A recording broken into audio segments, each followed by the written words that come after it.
Hello, everybody. Welcome to the MLVC After Show. My name is Stefan.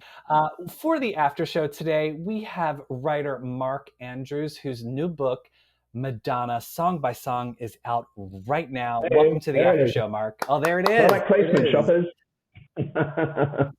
For everyone out there looking to hear our interview with Marc, and it's a good one, make sure to go check out the interview, which is streaming right now, wherever you listen to podcasts. But for today's after show, since Marc is a writer, we thought we would do a bit of a chat about Madonna's constant foray into writing.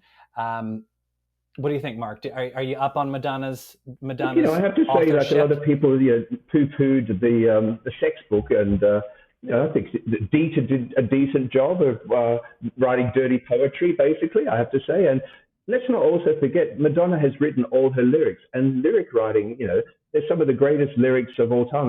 My favorite one is, Romeo and Juliet. They never felt this way, I bet. One of the greatest rhyming couplets of all time, or I'm not Joan of Arc, not yet.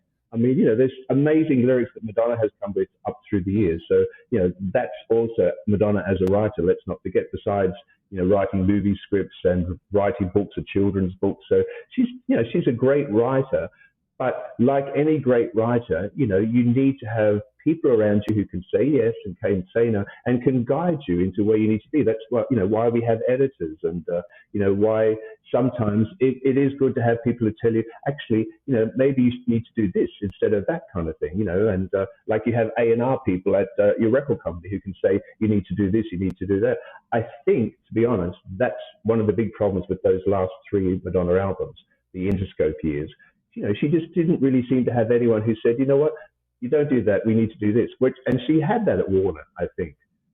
So, nobody's been in any rush to go and put out a greatest hits of the last three albums of Madonna, have they? So, and I would say, what would you put on there? I mean, the actual singles weren't really hits per se. The best tracks are the ones that are kind of tucked away, hidden away on deluxe editions and other bits and pieces kind of thing. So, so that's just kind of what I think about those years. I think there's a lot of lost opportunities on those albums because probably Madonna wasn't told no. And the MDNA album, for example, I really do agree with what William Orbit said, that a lot of those songs were too puerile, and that her time was really strained. Having said that, having heard Girl Gone Wild played on huge speakers at Jackie O at Super Paradise in Mykonos is probably one of the most mind-blowing things I've ever heard, I have to say. Yes. So, you know what? I just take it. I think anything that happens at Jackie O's in Mykonos is going to be mind-blowing. So, since we're talking about Madonna's writing efforts, her books, no one ever talks about the Girlie Show hardcover coffee table book that came out a year after the Girlie Show. It was part of her Maverick book deal, or Warner Books deal. And it was a beautiful book with a really sloppy CD. What do you think about that one? And why is it? I think it's still under the radar because it's just such a lost opportunity. That one. I mean, just a couple of boring live tracks that just didn't really inspire anyone, and the photos and the text. I mean, it just kind of seemed really like such an afterthought. It didn't seem like a must-have. I think that's probably why. It just. I mean, obviously they never repeated it, did they? We've never seen anything since that. So. I guess that's probably why it didn't probably do very well, and it just does. It wasn't special enough. And you want to have a special memento of the Girlie Show. You want to have lots of fabulous photos. You want to have a CD that has something special on it, rather than just it's why it's so hard, which I can find on the Girlie Show Down Under anyway. There's nothing special or new here. So, yeah. I think the closest thing to that book, which actually was a much better produced effort, was the Guy Ozieri Confessions Photographs hardcover book, which is that's the tour.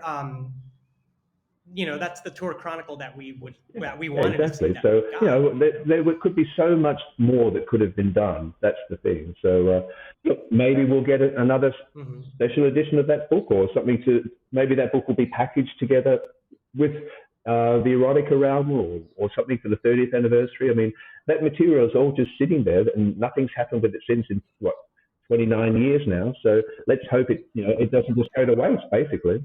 Yeah, no. Yeah, it's funny that you bring that up too, because I know that part of the Warner Books deal was that the sex book was going to be released as a paperback, and that got shelved when there was so much backlash and Madonna just didn't want to deal with it. I mean, I think that would be also very interesting if a limited edition. It's going to be very interesting. It's going to be very interesting to see what happens later this year then, when it's the 30th anniversary of Sex. And erotica is kind of, once again, we'll probably kind of get a bit forgotten about, because it was such a big thing. And you kind of think 30 years later, how are people going to perceive this? Because we're also at a point now where people are also suddenly quite prudish as well. The world's kind of gone a bit backwards in thinking, kind of thing. You could never imagine, for example, Miley Cyrus or Olivia Rodrigo putting out a book of their dirty pictures kind of thing, and inviting their celebrity pals to come and join in the fun.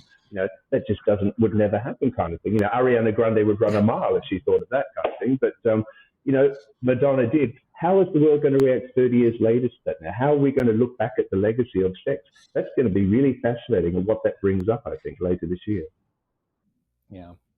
Well, Marc, thanks for joining us on the After Show. I know you're a busy man, so we're going to let you get to it. But tell everybody where they can find your book and where they can find you on social. You can buy my book on Amazon, wherever you are, basically, and also go to Fonthill Media, that's the publisher.